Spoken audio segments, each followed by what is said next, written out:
Hi guys, welcome back to my channel. Sorry I haven't been filming lately, um, but I'm back now. I hope. Breathing is still slightly difficult, and I'm able to get up, so that's a plus. I have not been tested for COVID. Um, if I'm a bit soft-spoken, it's because, yeah, like I said, breathing is still difficult. But I wanted to make this video for my Patreons first, and then this will go up on YouTube in about a week, I believe. This is going to be just a quick kind of video. I hope it might be longer, I'm not sure, but I want to talk about our relationship with creators and the audience, and how there's this thing that's going around where it's okay to not objectify, but depersonalize and try to control artists. And I just think that is very strange. We shouldn't try to control another person. One, speaking as an author and a YouTuber, I've had this happen to me where at my first book signing, people would come up to me under the guise of being so happy for me, and then they would pull me to the side later and ask, "Oh, I have this great idea for a book. Let's talk about it. I'll have you write it, and I'll just tell you what to write, and then we can split the royalties." It doesn't work like that.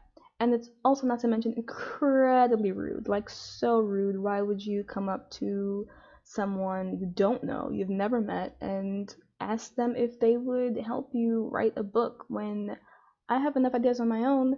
Write your own book. That leads me to my next point, is I'm a very big advocate of making your own art. If there is something out there that you want to see, you make it. So for me, my books, I wanted to see a lot. I wanted vampires, werewolves, dragons, all the things I was into, I wanted to see in one world. So I started to write it when I was 16. And not to say that everybody can, and not everyone has the same tools that I did when I was that age, but I'm of the mind that if you want it, you will go for it in whatever way you can.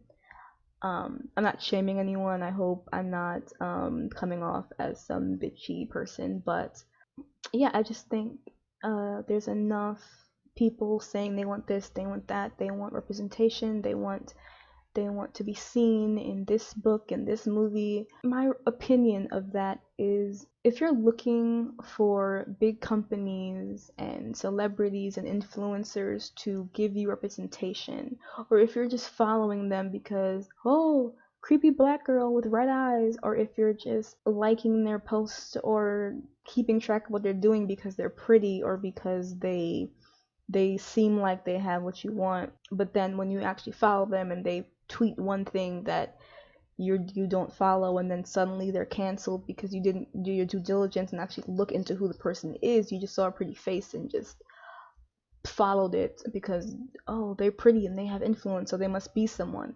I beg everyone watching this, it's going to go up on Patreon first and then YouTube later, but I beg everyone watching this to really think about the content you consume, anything you consume, whether that be a Twitter account, a YouTube video, this YouTube video, books you read, movies you watch. Try not to just watch it because there's an attractive person in the screen. Because that definitely does lead to, I've seen on my end personally, that does lead to people thinking that you are into something. Like, okay, I'm the Vampire Queen on Twitter, Vampire Blood Queen. A follower of one of my subscribers or Twitter followers gave me that moniker.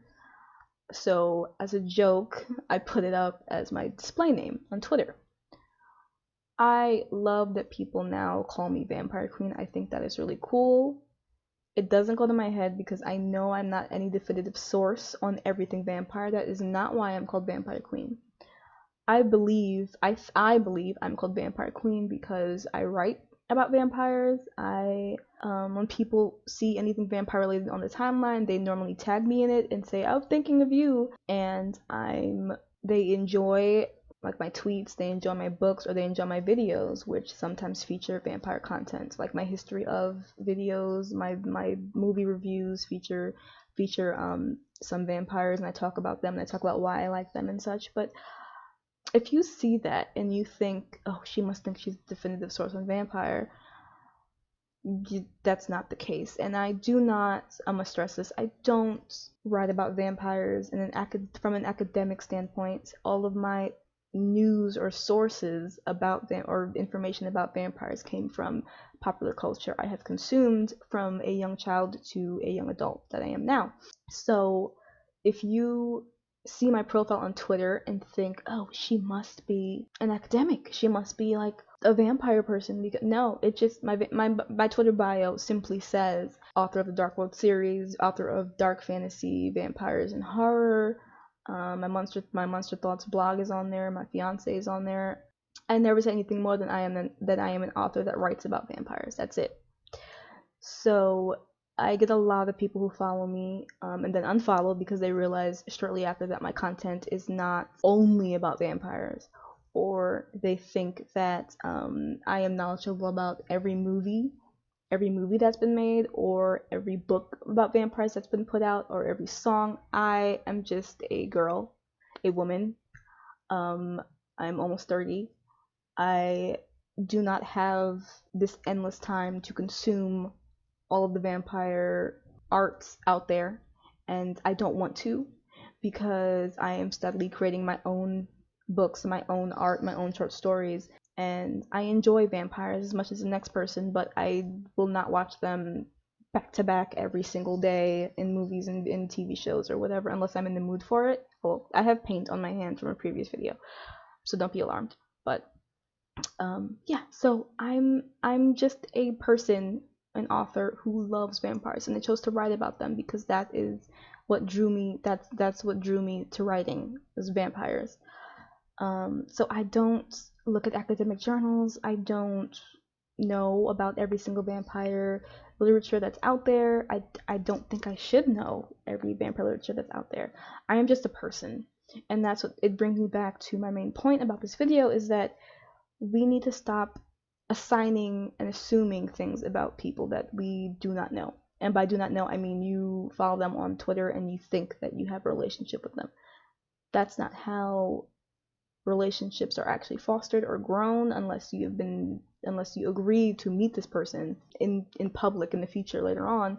You cannot know everything there is to know about a person. So I found it really weird when people assign things to me that I never said I'm into or a part of on Twitter or any social media or anywhere. I find it very strange that that happens, and it is very blindsiding. And I choose not to disengage with these people because I can see that no matter what I say, they're going to continue to think of me in one way, and I don't fit I'm telling you this right now, I don't fit whatever thought you have of me. If you like me, if you hate me, you're wrong about me. You don't know me, because I'm just a person behind the screen to you. My fiance knows me. My friends in real life who I've seen and talked to normally know me more than you guys will ever know me. And I will only share certain things online, obviously, for obvious reasons, because I do not believe that we should be sharing everything about our lives to social media, because that's dangerous, one, and two, I think it's pretty stupid. We need to think more about our relationships to creators and not try to force them to be what we want. Because if I write about vampires and you come to me and say, hey, what you do, this actually happened, someone said, hey, you should have vampire hunters to your book, to your series. Mind you, the series was almost done. I was on book 4, I think, by then. So I was like, okay, book 5, I'll try to add vampire hunters. Didn't work. Because my books are not about the humans, they're about the creatures themselves. So this person had a good thought. It's a nice thought. It just didn't work for my book. And I don't think the person got mad at me because I said I couldn't do it, but I think I said I'll probably make another story down the line somewhere and add vampire hunters, but I probably won't. But that should be fine with the person, because I make art for me, and I know because I like it, other people out there will like it, and I've been proven right on that front. So I will never do something for another person unless I myself want to do it first, because that's the first step of, I feel, being creative. You would want your art to be appreciated and liked or revered or seen at all, but it has to be from a place where you want to do it and not just because people want you to. So yeah, so going back to like just circling around, like something that got me confused on Twitter like a month or last year or something, late last year, was Tim Burton saying that he won't cast any black people in his movies, or because he doesn't think they fit his thing that he has going on in his movies. There was a lot of outrage, there was a lot of upset, there was a lot of like disappointment, which I don't like that word, because disappointment implies that I'm I'm giving you the power to disappoint me. And the more I've grown, because I'm almost 30, the more I've grown as a person, the more I've realized, hey, I don't know this person, the celebrity, say, I don't know the celebrity from a stranger down the street. Really, I don't know them, and we will never know them. So I started to step back from a lot of things because I have general anxiety disorder. I was diagnosed by a therapist, so everything gives me anxiety. So I cannot feed into the hysteria machine, the outrage machine, the fear machine of every day going on Twitter or going on social media and seeing the next outrage or the next thing that's making you go crazy and I can't believe this is happening. I can't participate in that because I'm already anxious about my life. If I add, oh my god, this person who has a following, or this person who makes art said something that I shouldn't agree with because other people are telling me not to agree with it, doesn't sit well with me, because now I'm anxious about a person that I've never met, or a person whose art I admire, but they seem to be a sucky person, but I like their art. And then we do the whole song and dance of, oh, you can't separate the art from the artist because they're still alive, and blah blah blah. To that I say, do whatever you want. It really does not matter, end of the day. This policing of people's hobbies, who people admire, this policing of all that is very strange to me. And if you feel like a celebrity said something that is wrong, that's your life. That's what you feel, right? If another person doesn't feel that same way, they don't owe it to you to join in with your tirade, your outrage. That's something you're holding.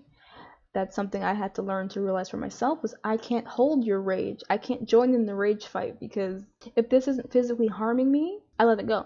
Because end of the day, I have to focus on me and mine. I have to focus on my bubble. I have to focus on my life and my family and my well-being, because I have let things outside of my life get to me and affect me, and it was to my detriment. So I refuse to do it again. That's how I've survived this long as a person, and that's how I've made it this far. Because if we let every little thing get to us, then what is left for the big things, like the state we're currently in? How do we have the energy to even deal with it? Like, I was sick for like a week, and I still feel a bit off. I'm not sure if it was COVID or not, but I still have breathing issues. But I was terrified, and to put a lot of stuff into perspective, like what really matters and what doesn't matter. And if I wake up and I'm dead, or I'm dying or something, did I say the right things to the right people? Or will people remember me in the way I want them to remember me by? And I was made it a point before I got sick to be honest with myself and other people, but I'm doing that even more now, because last week was very scary. So not out of the woods yet, but I'm much better. That's why I'm even filming this. We cannot get caught up in other people's lives that we don't know, because outrage, because we want to be angry. And that's what I'm finding. A lot of people just want to be mad. They want to be angry because they're not satisfied with their own lives. And if that's what you want to do, by all means, go ahead, do it. But you cannot get mad when other people can't do the same. They don't have that energy at all to expend. And I don't. So the next time something comes up and someone has a differing opinion to what I would say, you know what I do? I keep my mouth shut. I scroll past. I don't respond because it has nothing to do with me. That's what I say when I see something I don't need to respond to on the timeline. Nothing to do with me, not my problem. Because it's not. And I feel like Twitter especially makes it very easy for people to see a lot of these thoughts that wasn't meant for them to see. And there's an argument, oh, if you don't want to see it, if you don't want to talk about it, then they'll put it online. But you can't stop anybody from putting anything online. You can't stop anybody from thinking the thoughts they think. Your power does not extend that far. So just mind yours, like mind your business is what my philosophy is. If it doesn't bring me joy, I discard it. If it doesn't make me happy, it's gone. Because I cannot expend any energy, especially right now, to deal with things that are trivial, like a celebrity said something like this, and we must all hate them now. It's trivial to me, really. It's really trivial. Like celebrity drama, and this person said this thing, so we must all hate them. Like, and I know some of you are probably wondering, oh, what if someone says something about black people? What if someone says something about bisexual people or something? The amount of times someone has said something about black people to my face, behind my back, blah blah blah. If I gave in to every single time that happened, I would be a extremely, extremely unhinged, angry person. You know why I don't give them the time of day? Because they don't matter in my life. And I don't, if you hate gay people or if you hate whatever you hate, okay, like we ain't gonna stop being here. We're not gonna stop loving who we love. We're like, it's not gonna stop just because you don't think it's right. Like, that doesn't make any sense to me. And again, I've developed the mental and physical, because I do know some martial arts, to protect myself from hate and differing opinions and misunderstandings. Like, there's this tweet going around that if you don't understand me, that's your problem, which I completely agree with. I'm not going to explain why I feel the way I feel. This is the video explaining that. So this is my take, really, or my opinion, or how I feel on the relationship between creator and consumer, or creator and audience. And we just really need to step away from people more and really get in touch with ourselves, because as a marketer, I took marketing in college. I know that marketers thrive on that psychology. They thrive on you not having boundaries. They need you to want this person, this brand, this celebrity to be your everything, because then you will buy everything that this person puts out. And they thrive on that. So once, I mean, even before I knew that, I was still stepping away, but now I definitely have stepped away from not consumerism, but just recognizing, hey, they're trying to market something to me that I ain't falling for, or I don't want to fall for it, or I don't care about it because the celebrity isn't important to me. And I mean, this is the difference between having hobbies and having obsessions. Like, this is why I don't like the word stan, and this is why I'm kind of even hesitant to use the word fan, because they mean fanatic, and stan is from an Eminem song, which is very popular. You look it up if you don't know what it means. But these are negative things. These are things that people, I'm seeing more and more now, don't know how to regulate. They don't know how to separate themselves from their idol or their celebrity. And yes, I am mentioning K-pop in this because, oh boy, y'all are crazy. Like, I like some K-pop, but she's just like I liked some J-pop when I was in high school, but I didn't let it like be my whole personality. Like, you just like music. You don't let it like consume you. Like, yes, I'm a goth. Yes, I like goth bands. I like goth music. I love Andrew's Manga. I love some Sombre. I love certain goth bands, but I won't like, oh my god, I have to see Andrew's Manga before I die. No, if I get to see Andrew's Manga before I die, I'm gonna be so happy, yeah, but I'm not gonna like, I'll probably cry because he means so much to me, but I won't like, oh my god, can you step on my neck? Like, that shit is weird, guys. Like, that's weird. Like, these are people. Like, these are actual people who need to eat, sleep, breathe. These are human beings that exist, and they don't exist for your consumption, like your rabid consumption. You want more, more, more, more, more, and people need to like be people. Like, yeah, they make great art and stuff, but you can't separate, you can't make them there aren't all they are. Like, that's when the trouble starts, and that's when things get bad. And that's why I don't believe in the word disappointment, because if someone's disappointing you, you've given them the power to do so, and you've blinded yourself to what they actually are by giving them this power. Like, just, it's weird, and it needs to stop. And I think a lot of people can do better. That we all can do better, and I think we all can regulate our shit, like make set boundaries with ourselves, regulate our consumption. Everything in moderation is my motto. Everything in moderation. If it's not in moderation, get rid of it. If it's taking over your life, get rid of it. This is not toward people with ADHD and sensory disorders and learning disorders. This is not toward them. This is if you are a moderately well-mannered, normally well-mannered, well-functioning human being, individual, you can regulate your emotions, and there's no excuse to let online rage get to you or change your views or make you this angry person. Like, there's just no excuse. Like, we know racism exists. We know celebrities exist. We know celebrities will do something every day just to get in their name in the paper, their name in the headlines. Like, it's old hat. Like, it doesn't do anything for me, because I'm looking toward positive things that make me happy. Like me going to see Bauhaus maybe now in September. That probably won't happen now, but yeah.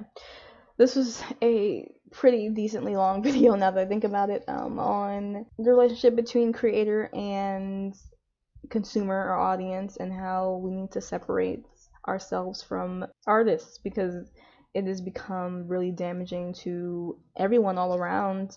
You're demanding too much of people. These are people making this art, and needing everything from them while giving them your love is not gonna cut it. It's not for me anyway. Like, I love when people say they love my work. Yeah, that's great. But if you come to me with like an idea for like a fetish or something from one of my books, then I'm like, okay, this is kind of creepy. Like, just think about, if you wouldn't want it said to you from a random person you don't know, don't say it to someone that you think you know. Just think, is what I'm saying. Alright, I'm gonna go lay down. With blood and love, I'm Essie Paris, and I'll see you guys next time. Bye.